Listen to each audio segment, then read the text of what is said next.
If you're wanting to grow a truly unique plant, then this Ceramatum sinosum, or Voodoo Lily, is the plant for you.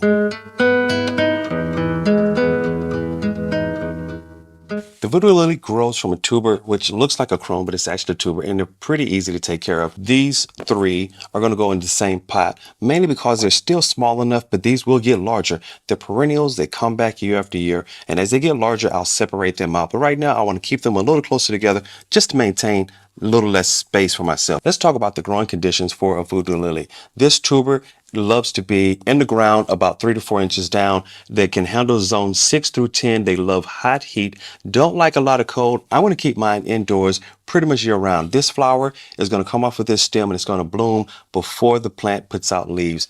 When it blooms, it's going to smell pretty foul. It's not the best smelling plant. It's a little rank, but it's because it needs to attract carrion flies. Those are the type of insects that pollinate it. So for the pollination, it attracts carrion flies. These tubers can get much larger than they are right now, but to save space, I'm going to plant these right now and this year in one pot.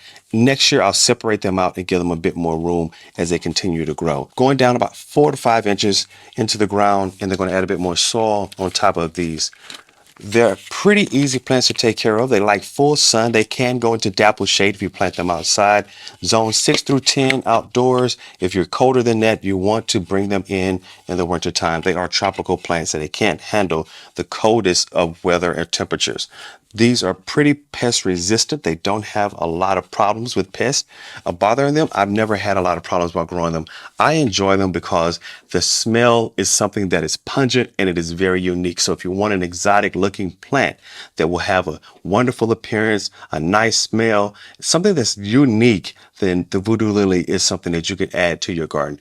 It's something that will grab a lot of attention in the garden once you explain to people what it is. It blooms in that early spring time frame before a lot of your other plants are blooming. It doesn't hold the bloom for very long. The smell is pungent, but it only lasts for a few days. Once the flower dies back, then it's going to send up the leaves, and the leaves are attractive, large, and tropical. So I'm putting these tubers in a nice blended compost, which is a nice compost with a lot of organic material. I'm going to add a bit of fertilizer, slow release, 6-month fertilizer, because that's going to be predominantly the growing season for this plant. It does go dormant. That's not much of a problem if you see it dying back. They go dormant. The tubers are still alive and it will come back perennial year after year. And so you will continue to have those blooms. Again, make sure you continue to check it, especially if you're growing it indoors in a pot. Every year, you probably want to lift it, take it out, separate them if you have multiple together, because those tubers are going to continue to get larger and larger, and it can put on quite a bit of size over time. If you're planting in a pot like I am, make sure your pot has drainage. You don't want the tubers to sit in water or moisture.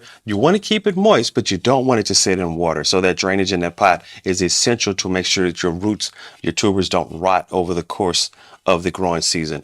These are 3 in a pot. Typically, you want to give them a bit more space. I wanted to have a more tight look this year. Again, next year, I'm going to lift these out, separate them out. I may do that at the end of this growing season. I just want them to bloom together this year and see if I can get a more full look. This is going to stay indoors. In the heat of the summer, they do like a lot of heat. I may move them outside into a nice shaded area, a bit of shade to dappled light, not into full sun because I don't want that pot to dry out too soon. One of the problems that tend to pop up with Voodoo Lilies is that the plants don't bloom. If you have small immature bulbs, tubers, they may not bloom. So if you have small tubers, give them another year or 2, and then you may receive a bloom. If the plant is not receiving enough sunlight, then you may not receive a bloom. So move it into a sunnier location. And if you're not using enough fertilizer, the plant not may be able to take in enough energy to bloom. So make sure you move it into enough sunlight. Make sure you're adding a lot of fertilizer and let those tubers grow off and let them get a little larger. These, of course, are going to bloom. You can see they're already sending up the shoots. The blooms are going to come out of here.